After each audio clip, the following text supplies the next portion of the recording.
Robert Stanfield was the leader of the Conservatives into 3 elections that he lost. And finally, he was gone.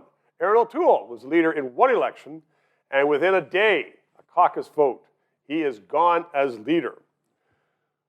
Peter Van Loan is a lawyer of renown. He's a farmer, and he was a senior cabinet minister in the Stephen Harper government. And he joins me today because he knows a lot about politics. Was it the right thing to do to take a leader and just scratch him? Well, I'm a great believer that that's a decision that should be made by the members of the party, not by the caucus. A caucus, by its nature, is very, very difficult. It's filled with people. You don't run for parliament because you have a shortage of self-confidence. You tend to think that you are pretty good and you have a lot to offer. So there are often a lot of frustrated personalities. I don't think it's the best place in which to make decisions on who should be your leader. But that's the British example, though, as well, It's the British isn't example, it's the Australian example, and I think most of the precedents there are not particularly positive. I'm a great believer that the party should, and I think it should be delegates at a party convention, the folks who put their heart and soul into it as a volunteer.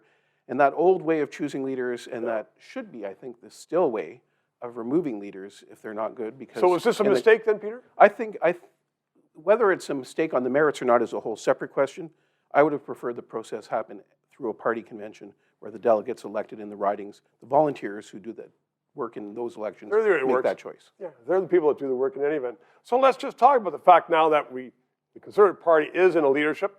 There's one candidate, so quick off the mark, Pierre Poilievre, who declared. Some people were saying, well, you know, he's earned his spurs. Is this going to be a coronation? Should there be a number of other people running? It's always good for any political party to have a range of options. And I think right now this is one of the problems. I think Pierre looks like he's way out front. We had that with Kim Campbell, right?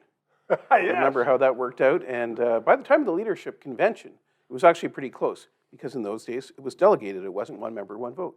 Everybody got to go, look up close, meet Kim Campbell, get a real sense of what she was like by interacting with her. And a lot of them came away from that, may have been elected a delegate to support Kim Campbell, but went, I'm not so sure about her. And then they chose... That's what campaigns are all about, isn't it? Jean Charest, yeah. But in this one member, one vote diffuse system, you don't actually get to meet them, and you have to depend on the media to tell you what they're all about, or their social media and so on. And I don't think you can get exactly the same kind of feel. So, but to the extent there is a real debate and a range of candidates to choose from, that's better. And it's also important for our party, the Conservative Party in particular. We have had a real weakness of putting forward bench strength in the past couple of elections. And we have to show that we have a team of very capable people, not just the leader who wins, but others who are going to be part of that next government. And the best way they see that is through a leadership contest. A convention. We're going to follow that up. But it's 3 minutes now. Peter Van Loan, thank you very much. 3 minutes.